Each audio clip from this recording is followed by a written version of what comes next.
Hello students, आप लोगों को बेस्ट टेक्निकल एकेडमी का ऑनलाइन पोर्टल में स्वागत करता हूं। स्टूडेंट्स, मैं अमित कुमार।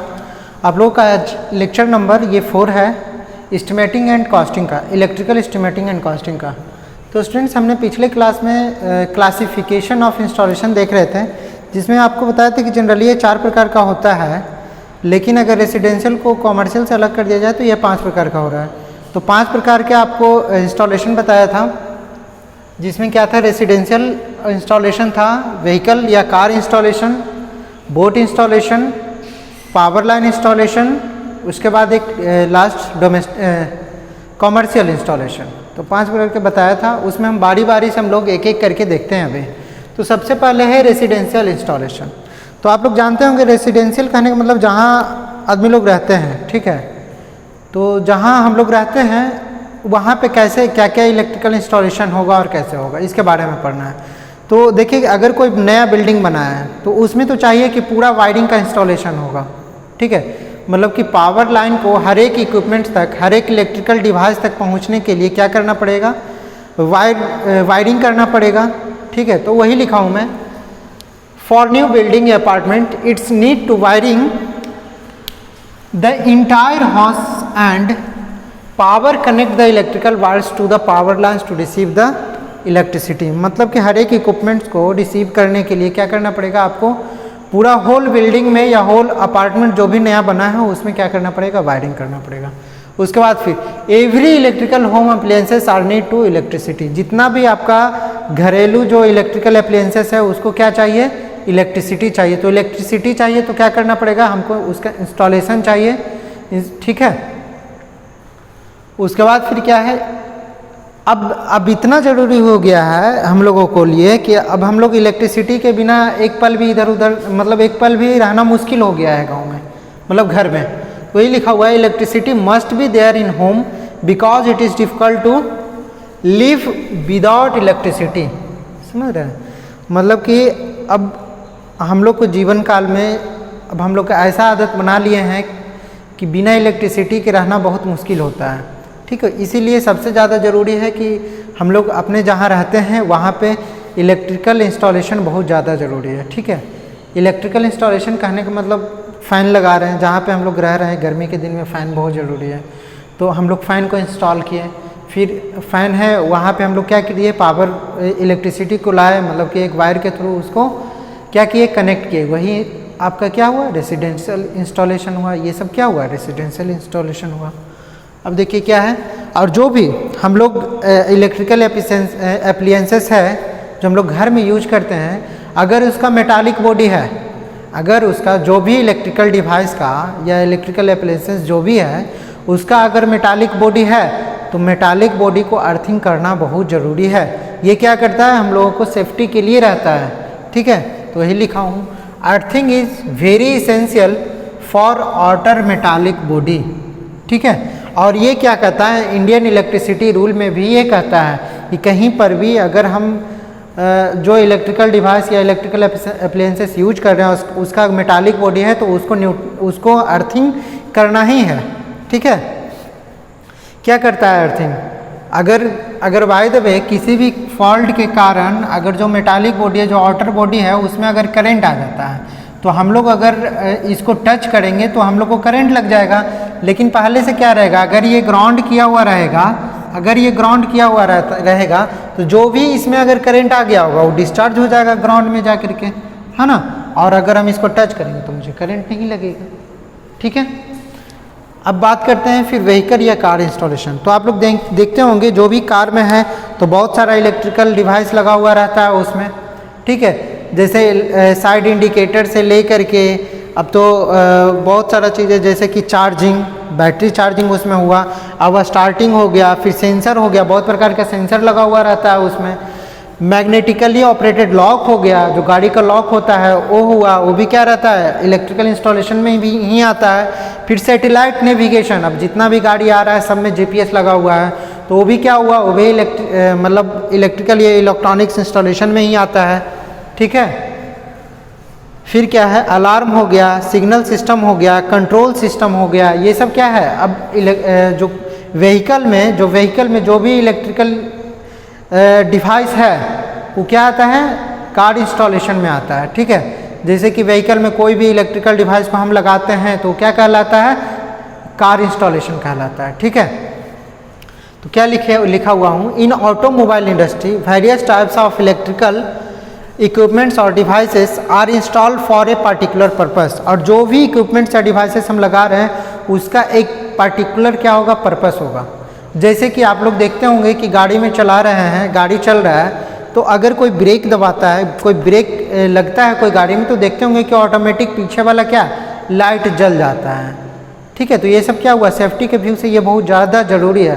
तो पीछे वाला गाड़ी भी उसको देख करके क्या करता है, स्लो करता है कि हाँ आगे वाला गाड़ी में वहाँ पे ब्रेकर या कुछ है, गाड़ी स्लो हुआ है, उसकी देख करके फिर पीछे वाला गाड़ी क्या करता है, स्लो करता है।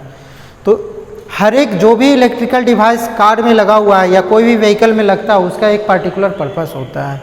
ठीक है, जैसे कि आप गाड़ी में फ़ैन भी लगता है, तो गाड़ी में अगर फ़ैन लग रहा है तो किसके अंदर आ गया है, व्हीकल या कार इंस्टॉलेशन के अंदर आ गया है।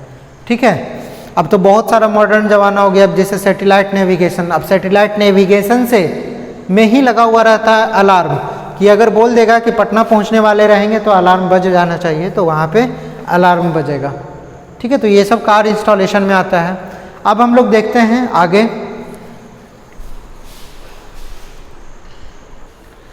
अब देखिए बोट इंस्टॉलेशन है। तो आप लोग जानते होंगे कि बोट इंस्टॉलेशन को उसको सही से चलने के लिए उसमें भी इलेक्ट्रिक वायरिंग का बहुत ज़रूरी होता है, तो उसमें भी वायरिंग का इंस्टॉलेशन हुआ। फिर अगर बहुत ज़्यादा बड़ा बोट होता है तो उसमें देखते होंगे कि जैसे हम लोग घर में रहते हैं वैसे ही वहाँ पर सारा एक गांव तरह का बसा हुआ रहता है, सारा कुछ सुविधा वहाँ पर रहता है। जैसे कि मतलब एक बहुत बड़ा समझिए घर हो गया, एक अपार्टमेंट टाइप का बोट भी रहता है। तो उसमें क्या क्या हो सकता है, उसमें किचन भी होगा, अगर आदमी लोग रह रहे हैं समुद्र में बहुत दिन तक जहाज़ रह रहा है तो उसके में क्या क्या रहेगा, किचन रहेगा, लाइटिंग का फैसिलिटी होगा, लिविंग रूम्स रहेगा, हॉल रहेगा, सेमिनार और मीटिंग रूम भी रहेगा। तो ये सब में क्या चीज़ का ज़रूरत है, इलेक्ट्रिकल इंस्टॉलेशन का ज़रूरत है। मतलब कि ये सब में लाइट लगेगा, फ़ैन लगेगा, AC भी लगेगा, तो ये सब में क्या है, इलेक्ट्रिकल इंस्टॉलेशन का ज़रूरत है। तो इसीलिए जो भी इलेक्ट्रिकल इक्विपमेंट्स बोट में लगता है तो उसको क्या बोलते हैं, बोट इंस्टॉलेशन में आ जाता है वो। अब देखिए कि अब इलेक्ट्रिक शॉक से बचने के लिए अब बोट पर है तो उसमें तो अर्थिंग ग्राउंड नहीं मिलेगा, तो क्या करता है कि जो न्यूट्रल वायर होता है उसी में क्या किया हुआ रहता है, अर्थ किया हुआ रहता है। तो यही लिखे हैं, in order to prevent human electrical accidents the neutral is earth. क्या करते हैं, ह्यूमन इलेक्ट्रिकल एक्सीडेंट्स को बचने के लिए जो न्यूट्रल होता है उसी को क्या करते हैं, अर्थ किया हुआ रहता है। तो ऊपर से देख लीजिए, boat needs electrical wiring to run properly and some larger boat have kitchen, lighting, living rooms, halls, seminar और meeting rooms etcetera which requires electricity. जो भी है ये, जैसे किचन, लाइटिंग, लिविंग रूम्स, ये सारा क्या क्या ज़रूरत है, उसको इलेक्ट्रिसिटी का ज़रूरत है। और ऐसा तो ये देख ही लिए कि ह्यूमन इलेक्ट्रिकल एक्सीडेंट से बचने के लिए क्या करते हैं, जो न्यूट्रल होता है उसको अर्थ किया, मतलब जो न्यूट्रल होता है उसी को हम लोग अर्थ के रूप में मानते हैं। Power line installation, power line installation मतलब क्या समझे कि इसमें दोनों आ जाता है। आपका जब पावर कहीं जनरेट हुआ, जनरेट होने से जो आपका जो नेशनल ग्रिड होता है वहाँ तक, ग्रिड तक के जो बिजली पहुँच रही है, फिर ग्रिड से आपके जो सब स्टेशन में आ रहे हैं, ये सब क्या आया, पावर लाइन इंस्टॉलेशन में आता है। समझ रहे हैं, मतलब कि जो ट्रांसमिशन लाइन आपका हुआ और डिस्ट्रीब्यूशन लाइन हुआ, ये आपको कौन इंस्टॉलेशन में आया, पावर लाइन इंस्टॉलेशन में आया। ठीक है, तो वही लिखा हूँ, power line need a professional electrician. मतलब पावर लाइन इंस्टॉलेशन को क्या एक प्रोफेशनल इलेक्ट्रिशियन का ज़रूरत है to assure a particular area. किसके लिए, पार्टिकुलर एरिया में इलेक्ट्रिसिटी रिसीव करने के लिए। कहाँ से, जनरेटिंग प्लांट से। These high voltage power lines connect to the national grid and supply millions of people with electricity. और ये जो पावर लाइन्स कहाँ कनेक्ट रहते हैं, कहाँ से कनेक्ट होते हैं, पहला तो जनरेटिंग स्टेशन से नेशनल ग्रिड में गया, क्या लिखा हुआ है, those high voltage power lines connect to the national grid. और फिर नेशनल ग्रिड से आया आपका सब स्टेशन, सब स्टेशन से आपका क्या हो जाता है, फिर आपको डिस्ट्रीब्यूशन में आ जाता है, जो हम लोग फिर बिजली उसका यूज करते हैं, यूटिलाइज करते हैं। तो इसके लिए क्या हुआ कि हम लोग को ये क्या करता है, बिजली के लिए, इलेक्ट्रिसिटी के लिए क्या कर देता है, कनेक्ट कर देता है। तो और देखिए कि इसमें एक छोटा छोटा मतलब कि छोटा लेवल का भी वोल्टेज होता है, स्मॉल लेवल का भी, जैसे कि आप लोग बोल सकते हैं some power lines are low voltage line such as, क्या क्या हो गया, स्ट्रीट लाइट्स हो गया, ये भी पावर लाइन इंस्टॉलेशन में ही आता है। स्ट्रीट लाइट्स हो गया, उसके बाद क्या हो गया, ट्रैफिक लाइट्स भी क्या करता है, ट्रैफिक क्या यहाँ पे साफ साफ लिखा हुआ है देखिए, some power lines are low voltage such as street lights, traffic lights receive electricity to work properly. क्या करता है, जो ट्रैफिक लाइट्स होता है, स्ट्रीट लाइट्स होता है, ये सब कहाँ आता है, मतलब कि ये आ जाता है आपको पावर लाइन्स में आता है, लेकिन लो वोल्टेज पावर लाइन्स में आता है। ठीक है, अब आ जाता है कॉमर्शियल इंस्टॉलेशन। तो कॉमर्शियल इंस्टॉलेशन ये एकदम सिमिलर है रेसिडेंशियल इंस्टॉलेशन का, लेकिन इसमें क्या होता है कि ये एक समझिए कि जो कॉमर्शियल बिल्डिंग होता है, कॉमर्शियल बिल्डिंग हो गया या बिजनेस पर्पस के लिए कोई बिल्डिंग अगर उपयोग हो रहा है तो उसमें इसका इंस्टॉलेशन का ज़रूरत होता है, उसको बोलते हैं कॉमर्शियल इंस्टॉलेशन। जैसे कि फैक्ट्री में मुझे इंस्टॉलेशन का काम करना है तो ये सब का क्या आ गया आपका, ये सब आ जाता है कॉमर्शियल इंस्टॉलेशन में। तो मैं लिखा हूँ यहाँ पर it is similar to residential installation. ये क्या है, रेसिडेंशियल इंस्टॉलेशन का सिमिलर ही है। इट इज़ यूजुअली कंसंट्रेट, ये किसके ऊपर फोकस कर रहा है, ऑन लार्जर प्रोजेक्ट्स जैसा कि such as building for business purpose, corporations, factories and productions plants. ठीक है, तो ये जो कॉमर्शियल इंस्टॉलेशन है मेन रूप पे कहाँ फोकस होता है, फैक्ट्रीज पे, प्रोडक्शन प्लांट्स पे, बिजनेस पर्पस बिल्डिंग पे या कॉरपोरेशन। ठीक है, तो ये क्या हुआ आपका कॉमर्शियल इंस्टॉलेशन में आता है। अब देखिए कि अब कोई भी बिल्डिंग में करना है या फैक्ट्री में करना है या प्लांट में इलेक्ट्रिकल इंस्टॉलेशन करना है, तो जो इलेक्ट्रीशियन होता है ये श्योर होते हैं कि उसमें कितना मैक्सिमम डिमांड है, तो उसके अनुसार से उसको क्या करता है, पावर लाइन से कनेक्ट करता है। ठीक है, ताकि अगर हम उतना बिजली दें तो उसका जो सर्किट ब्रेकर हो वो क्या हो, मतलब without overload the circuit breaker, मतलब कि सर्किट ब्रेकर में वो ब्रेक ना हो जाए। तो यहाँ पे लिखा हुआ है during a new installation an electrician sure that enough electricity gets the particular building without overloading the circuit breakers. मगर अगर क्या बोल रहे हैं यहाँ पे कि अगर कोई न्यू बिल्डिंग में क्या करना है, इंस्टॉलेशन करना है न्यू कमर्शियल बिल्डिंग में, तो इलेक्ट्रीशियन क्या करेगा, पहले ये देखेगा कि उसमें कितना डिमांड है ना, कितना डिमांड है, उसके अकॉर्डिंग क्या करेगा, वो सर्किट ब्रेकर लगाएगा। ठीक है, जैसे कि अगर 15 एम्पियर का डिमांड है तो और हम लगा दिए हैं 5 एम्पियर का सर्किट ब्रेकर, तो क्या हो जाएगा, अगर 15 एम्पियर का लोड है वहाँ पे और 5 एम्पियर का सर्किट ब्रेकर लगा दें, सर्किट ब्रेकर तो फिर क्या काम करना बंद कर देगा।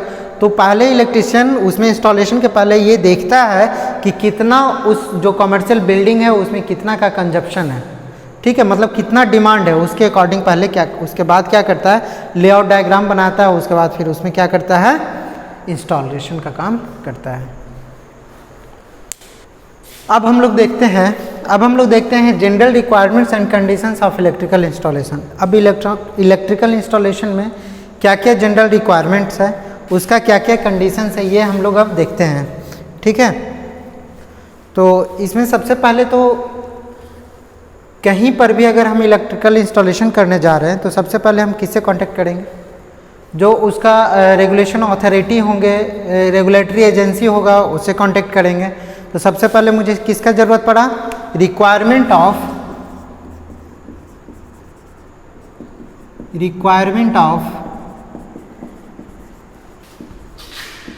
Regulatory agency.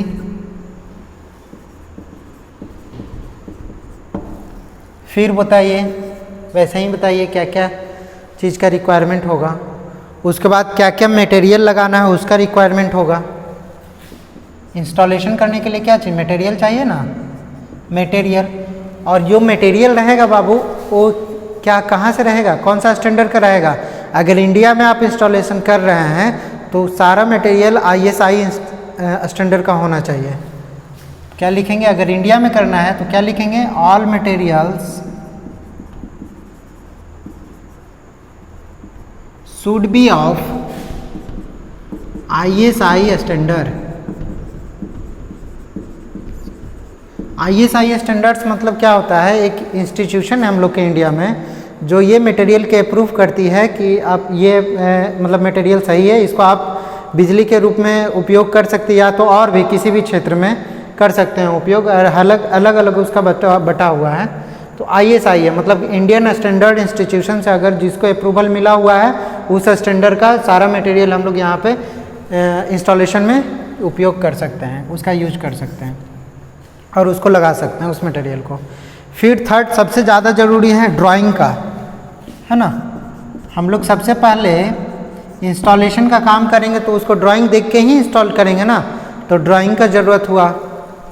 और बताइए, ड्राइंग हो गया, मैन्युफैक्चरर्स वर्किंग ड्राइंग हो गया। मैन्युफैक्चरर्स मतलब जो जिस डिवाइस को आप इंस्टॉल कर रहे हैं उसका भी आपको क्या चाहिए, आपका ड्राइंग चाहिए। तो मैन्युफैक्चरर्स, इसको दो तरह से आप देख रहे हैं, या तो जिस भी बिल्डिंग में आपको इंस्टॉल करना है तो उस बिल्डिंग का भी आपको ये चाहिए, पूरा ड्राइंग चाहिए, ठीक है। तो manufacturers working drawing.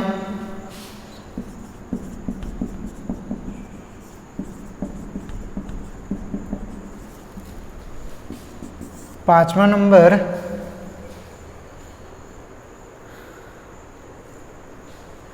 Record drawing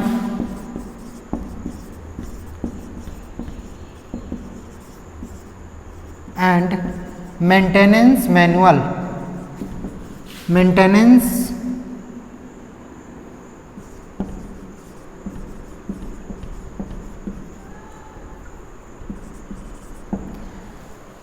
इसका भी जरूरत पड़ेगा, record drawing and maintenance manual का भी, ठीक है। फिर छठा नंबर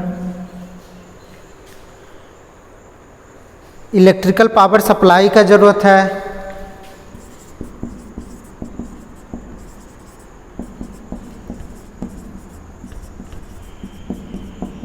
जब इलेक्ट्रिकल पावर सप्लाई आ गया तो एक चीज़ मुझे ध्यान आ गया, तो कोऑर्डिनेशन भी होना चाहिए। जो पावर सप्लाई जो अथॉरिटी होते हैं उनसे कोऑर्डिनेशन भी होना चाहिए कि जैसे कि अगर आप इंस्टॉलेशन का काम कर रहे हैं तो कब बिजली को काटेंगे और कब देंगे, ये कोऑर्डिनेशन बहुत अच्छा होना चाहिए।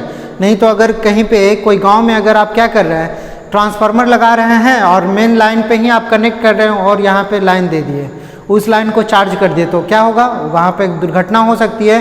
तो कोऑर्डिनेशन होना चाहिए जो सप्लाई अथॉरिटी होते हैं उनसे, ठीक है।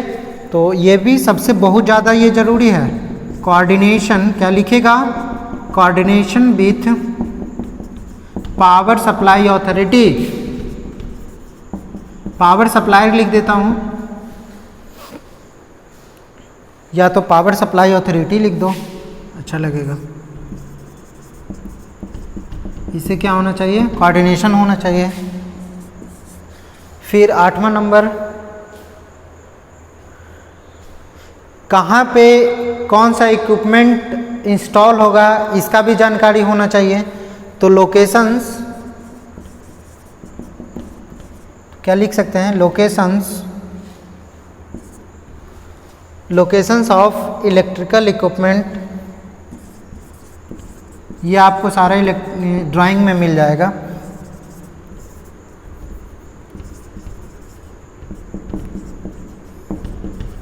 तो ये आपका 8 पॉइंट था जो कि जनरल रिक्वायरमेंट्स एंड कंडीशंस है इलेक्ट्रिकल इंस्टॉलेशंस का, ठीक है। अब दूसरा चीज़ आता है, अब आप लोग को नेक्स्ट पढ़ना है reading and interpretation of electrical engineering drawing. क्या पढ़ना है, reading and interpretation of electrical engineering drawing. इसमें क्या देखते हैं, इसको भी देख लेते हैं। तो इसको आशा करते हैं आप लोग नोट डाउन कर लिए होंगे। स्टूडेंट्स, अब नेक्स्ट है reading and interpretation of electrical engineering drawing.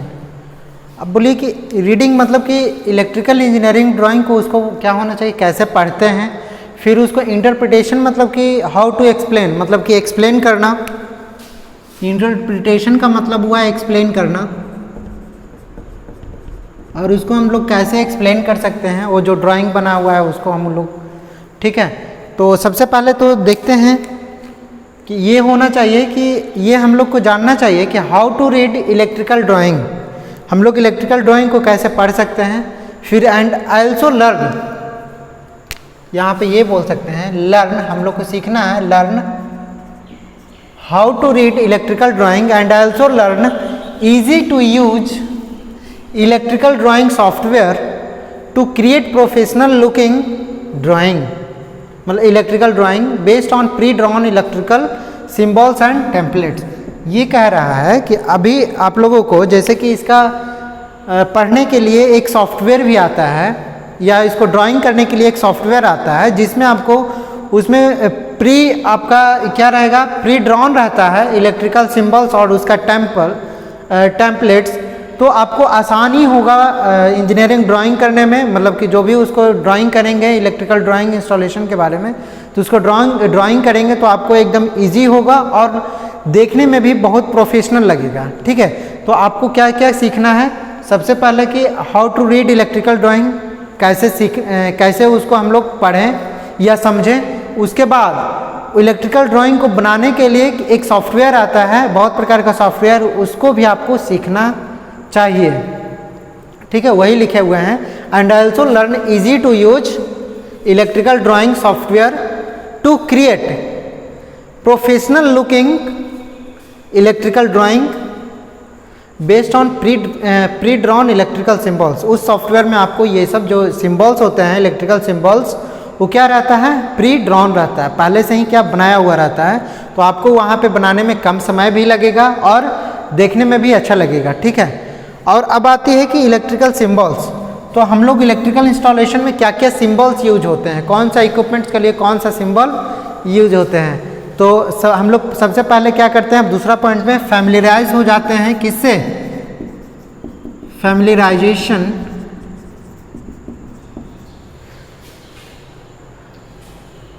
familiarize with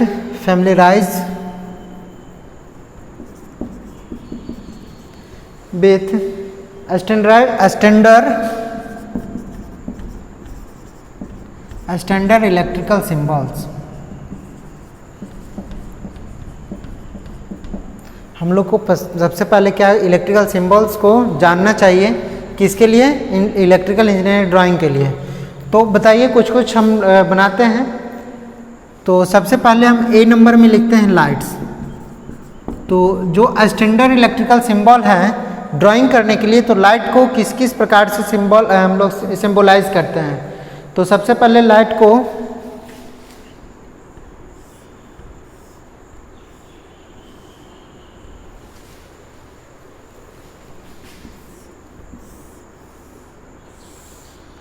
यह आपका एक लैंप हुआ, ठीक है, ये लैंप हुआ। फिर सिंपल, सबसे सिंपल ये है कि ऐसे बना दीजिएगा, तो ये भी एक स्टैंडर्ड सिंबल है किसका, लैंप का। सबसे पहले लाइट्स बोले या लैंप बोले, ठीक है, ये सब क्या है, लाइट्स बोले या लैंप बोले, ठीक है, या कुछ प्रकार से इस प्रकार से भी है।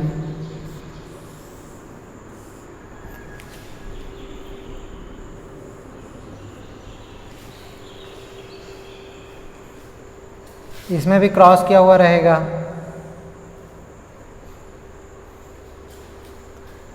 फिर आपका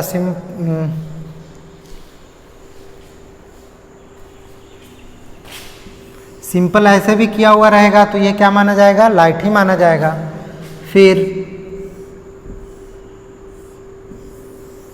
ये भी लाइट है, स्टैंडर्ड सिंबल है सब लाइट का, ठीक है। फिर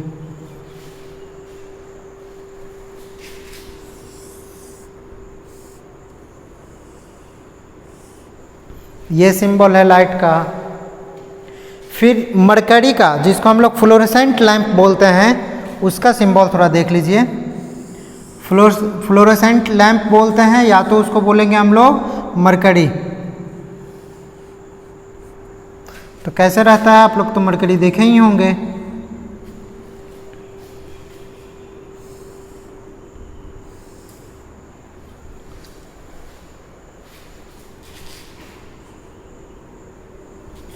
इस तरफ से भी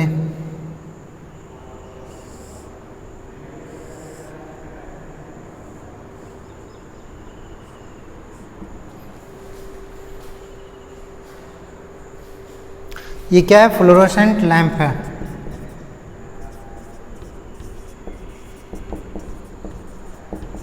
है ना।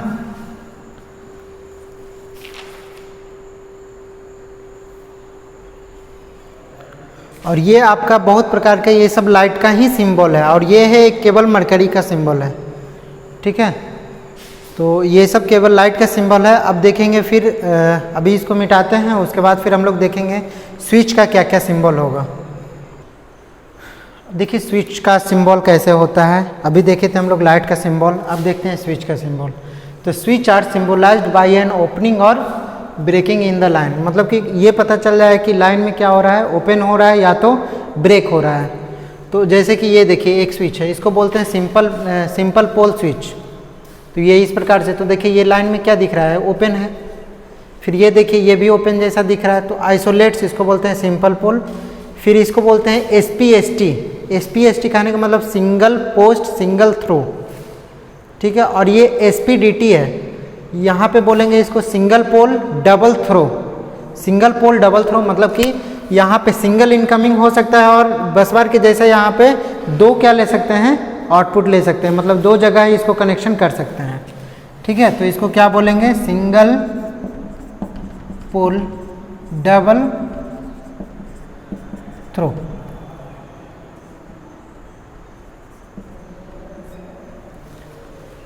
मैनुअल स्विच, इसको क्या बोलते हैं, मैनुअल स्विच सिंपल पोल। इसको मैनुअली हम लोग क्या करते हैं, या तो स्विच ओपन करते हैं या तो क्लोज करते हैं।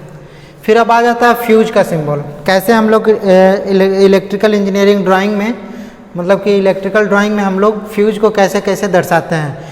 तो ये fuse is represented by a slight zig zag in the line. Line में जिग जैग टाइप का हम लोग शो करते हैं, जैसे कि देखिए ये हो गया एक सिंपल फ्यूज, ये हुआ, ये हुआ। फिर इस टाइप का भी फ्यूज यूज करते हैं, ठीक है, मतलब कि इसके अंदर रहता है, जो फ्यूज का वायर इसके अंदर रहता है, ठीक है, और ये शीशा से घिरा हुआ रहता है। फिर ये भी फ्यूज होगा, ये भी फ्यूज है, ये फ्यूज है, मतलब इस प्रकार से अगर दिखेगा तो क्या समझिएगा, आपका फ्यूज है। फिर ये भी फ्यूज है, इसको ऑब्सलेट बोलते हैं, ऑब्सलेट फ्यूज है। तो इस प्रकार से इतना फ्यूज का सिंबल है। और आप लोग को मालूम होना चाहिए जो फ्यूज का वायर होता है वो किससे बना हुआ रहता है। तो ये फ्यूज का वायर जो होता है बाबू, लीड प्लस ऑफ टीन का बना हुआ रहता है ना, मतलब कि PB प्लस SN जनरली ये मटेरियल से बना हुआ रहता है। फिर जिंक भी रहता है, हाँ 60%, और ये 60 30 प्लस 10 होता होगा।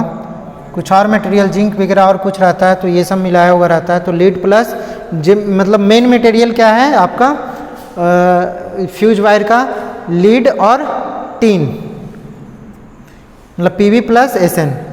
और जिंक भी रहता है, तो और कुछ मटेरियल रहता है, जिंक भी मिला हुआ रहता है, ठीक है, रहने दीजिए। प्रेजेंटेशन ड्राइंग में क्या क्या और कैसे किया जाता है।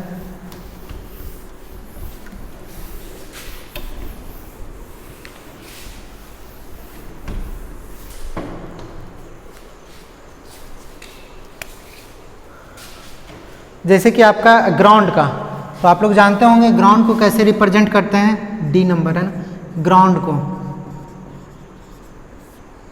तो ग्राउंड को कैसे रिप्रेजेंट करते हैं, तो ग्राउंड को बहुत ही सिंपल है रिप्रेजेंट करना। देखिए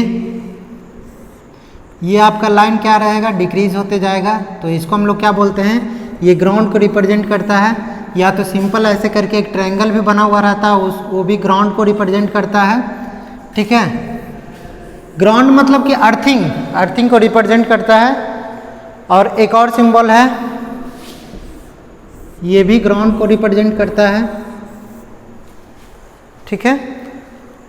अब उसके बाद रेसिस्टर वायर, तो वायर को कैसे रिप्रेजेंट करते हैं, वायर का काम क्या क्या है, ये मतलब कि एक डिवाइस से दूसरे डिवाइस को लिंक करने में काम आता है, या तो कनेक्शन को पावर लाइन से कनेक्ट करने में लाइन का यूज होता है, लाइन मतलब कंडक्टर, तो ये बोलते हैं wires.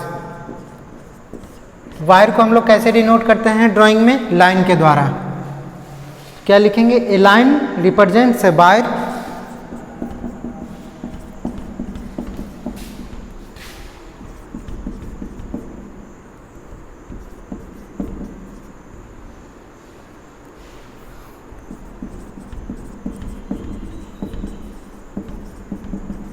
A line represents the wire.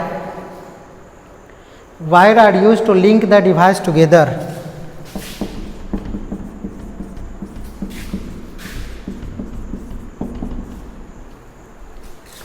Wires are used to link the device together. मतलब इसका क्या काम है? एक साथ लाइन क्या करता है? रिप्रेजेंट करता है वायर को। फिर वायर आर यूज्ड, और वायर क्या काम में करता है? एक मतलब डिवाइस को एक दूसरे से क्या करता है?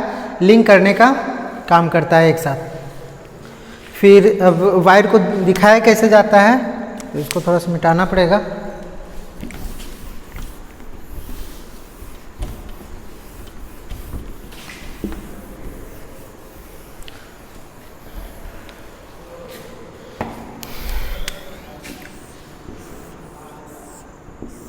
देखिए ये इस प्रकार से भी दिखाया हुआ रहेगा। फिर आपको सिंपल, अगर दो लाइन है तो आपको इस प्रकार से दिखाया हुआ रहेगा। डबल लाइन है आपका तब two wire line. Two wire line का सिंबल है इस प्रकार से होगा ड्राइंग में। अगर फोर वायर है तो चार लाइन रहेगा इसी प्रकार से।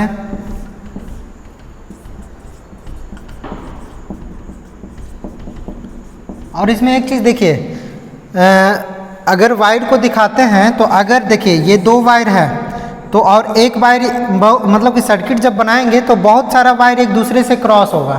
तो जब हम अगर ऐसे दिखा रहे हैं और यहाँ पे कुछ नहीं है तो ये समझ में आएगा कि ये वायर और ये वायर मतलब कि ये ए बी लाइन और यहाँ पे सी डी लाइन, समझिए दोनों यहाँ पे क्या हो रहा है? कनेक्ट हो रहा है। अगर इस प्रकार से रहेगा तो अगर दो वायर को अगर कनेक्ट नहीं करना है तो किस प्रकार से रहता है?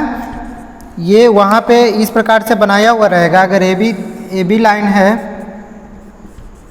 और सी डी लाइन है, अगर दोनों कनेक्ट नहीं रहेगा तो उसको इस प्रकार से पास करते हैं या बनाते हैं, तो समझ में आता है कि ए बी और सी डी लाइन में क्या है? कनेक्शन नहीं है। यहाँ पे दोनों कनेक्ट नहीं है। सी डी अलग लाइन है और ए बी अलग लाइन है, दोनों में कोई रिलेशन नहीं है, मतलब कि कोई कनेक्शन नहीं है, ठीक है। लेकिन ए बी और सी डी में अगर यहाँ पे डॉट है तो यहाँ पे पता चल रहा है कि ये यहाँ पे क्या है? यहाँ पे इंटर कनेक्शन है, ठीक है, या तो ओवरलैपिंग इसको बोलते हैं। अब देखिए कुछ ही बोल लेते हैं। अब देखिए रेसिस्टर का सिंबल कैसे होता है? तो सिंपल आप लोग जानते ही हैं, ये रेसिस्टर का है, मतलब फिक्स रेसिस्टेंस है। अगर इस प्रकार से सिंबल दिया हुआ है और ऐसे किया हुआ है, इसका मतलब ये कैसा है? वेरिएबल रेसिस्टेंस है, ठीक है। ये सिंपल रेसिस्टेंस है। रेसिस्टेंस नहीं, रेसिस्टेंस तो उसका रेसिस्टर वेरिएबल रेसिस्टर है। और एक होता है एडजस्टेबल रेसिस्टर, ये भी आपको वेरिएबल के ही अंदर आता है।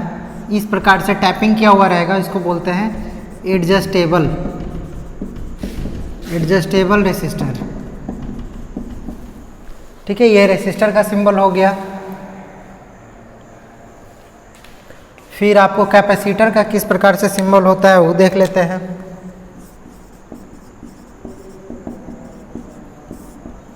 कैपेसिटर का, तो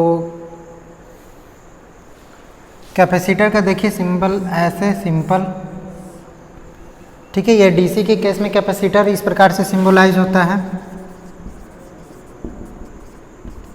डीसी के केस में इसको, एसी के केस में कुछ इस प्रकार से करते होंगे, है ना, कुछ इस प्रकार से डीसी के केस में कैपेसिटर को डिनोट करते हैं, एसी के केस में, ठीक है। फिर इस प्रकार से भी होता है, ये पॉजिटिव पोलैरिटी और ये निगेटिव। तो इस प्रकार से आपको कैपेसिटर को शो किया जाता है। फिर वेरिएबल कैपेसिटर भी होता है, इसमें भी ऐसे किया हुआ रहेगा, तो ये क्या समझेंगे, वेरिएबल कैपेसिटर है, ठीक है। अब देखिए एक बात का और ध्यान रखना चाहिए, जैसे कि हम लोग क्या देखें, सबसे पहले पढ़ने आना चाहिए, उसको कैसे हम लोग रीड कर सकते हैं ड्राइंग को, और उसके बाद फिर सॉफ्टवेयर पे ड्राइंग को बनाना भी सीखना चाहिए हम लोगों को। उसके बाद क्या क्या सिंबल होता है उसको हम लोग को ध्यान रखना चाहिए, जो सिंबल हम आपको बता दिए। अब उसके बाद एक और मुख्य पॉइंट है कि किसी भी इक्विपमेंट्स का या किसी भी डिवाइस का पोलैरिटी को हम लोग को भी आइडेंटिफाई करने आना चाहिए। तो एक पॉइंट है, मेन पॉइंट, वो भी लिख लीजिए, आइडेंटिफाई द पोलैरिटी। ये 3rd नंबर में था ना, 3rd नंबर में है, identify the polarity, identify the polarity of equipments. जी जो भी आपका डिवाइस रहेगा उसको पोलैरिटी हम लोग क्या करेंगे, आइडेंटिफाई करने आना चाहिए। जैसे कि आपको एलईडी वगैरह लाइट वगैरह में देखते होंगे कि जो बड़ा वाला टर्मिनल रहता है, जो अगर कोई एलईडी लाइट आप छोटा छोटा देखते होंगे, 50 पैसा या 1 रुपया में देता है जो वाला, तो जो बड़ा वाला उसका 2 टर्मिनल में जो बड़ा टर्मिनल रहता है वो होता है पॉजिटिव टर्मिनल, ठीक है, और जो छोटा होता है वो नेगेटिव टर्मिनल। तो इस प्रकार से जितना भी आपके पास इक्विपमेंट रहेगा, जितना भी डिवाइस रहता है, तो उसका पोलैरिटी आपको जानना चाहिए। ऐसे जनरली जो पॉजिटिव पोलैरिटी होता है वो लंबा ही होता है, ठीक है। तो the larger part is the positive side, तो लिख देते हैं जो रहेगा, the larger part is the positive polarity, positive side. अगर कोई भी टर्मिनल है तो जो लार्जर है वो क्या होता है, पॉजिटिव साइड का होता है। अब आइडेंटिफाई द पोलैरिटी आइडेंटिफाई करने का होना चाहिए। फिर 4था पॉइंट, अंडरस्टैंड द नेम। जितना भी इलेक्ट्रिकल इक्विपमेंट्स होता है या उसको क्या है, नाम आपको समझ में आना चाहिए, और उसका रेटिंग वैल्यू, जैसे कि कहीं आप मटेरियल लगा रहे हैं, कोई इक्विपमेंट्स लगाना है, तो उसका क्या क्या रेटिंग वैल्यू है वो आपको जानकारी होना चाहिए, या उसको आपको देखने आना चाहिए, ठीक है। जैसे उसमें लेबल चिपकाया हुआ रहता है, उसमें सब कुछ लिखा हुआ रहता है, तो उसको आपको समझ में आना चाहिए कि क्या क्या है उसमें, क्या उसका स्टैंडर्ड वैल्यू है। तो understand the names, understand the names and values,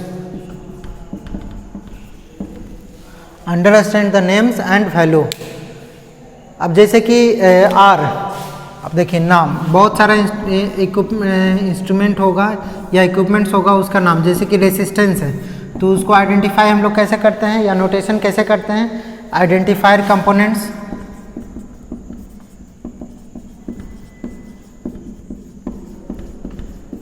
तो आप लोग बोलिएगा क्या बोलते हैं, आर हम लोग बोलते हैं, और कंपोनेंट क्या होता है, हम लोग इंजीनियरिंग जो ड्राइंग करेंगे तो उसमें आर लिखा हुआ रहेगा, तो उसका मतलब क्या समझेंगे कि वो कौन सा कंपोनेंट है, तो रेसिस्टर है। एल रहेगा तो इंडक्टर, सी रहेगा तो कैपेसिटर, ठीक है। फिर क्यू रहेगा तो, अगर क्यू है तो ट्रांजिस्टर, कैपिटल क्यू है, कैपिटल क्यू को किसको डिनोट करते हैं, ट्रांजिस्टर को, ट्रांजिस्टर। फिर डी है तो डायोड, एस है तो स्विच, है ना, एस को स्विच से। फिर यू को इंटीग्रल सर्किट से, यू को इंटीग्रेटेड सर्किट सर्किट्स, उसके बाद फिर हाँ बस इतना सिंबल है, मतलब इतना नाम होता है। उसका कंपोनेंट्स क्या होता है, मतलब हम लोग आर है, अगर ड्राइंग में कहीं आर लिखा हुआ है तो इसका मतलब क्या होगा, रेसिस्टर। एल है तो इंडक्टर, सी है तो कैपेसिटर, क्यू है तो ट्रांजिस्टर, डी है तो डायोड्स, ए इसका मतलब स्विच और यू का मतलब इंटीग्रेटेड सर्किट होगा वहाँ पे। ठीक है, तो इस प्रकार से है। तो आज इतना ही। नेक्स्ट क्लास में हम लोग देखेंगे कितना प्रकार का डायग्राम होता है। तो जैसे कि ब्लॉक डायग्राम हो गया, सर्किट डायग्राम हो गया, लाइन डायग्राम हो गया, वायरिंग डायग्राम हो गया। तो ये सब हम लोग नेक्स्ट क्लास में देखेंगे। आज के लिए इतना ही। Thank you.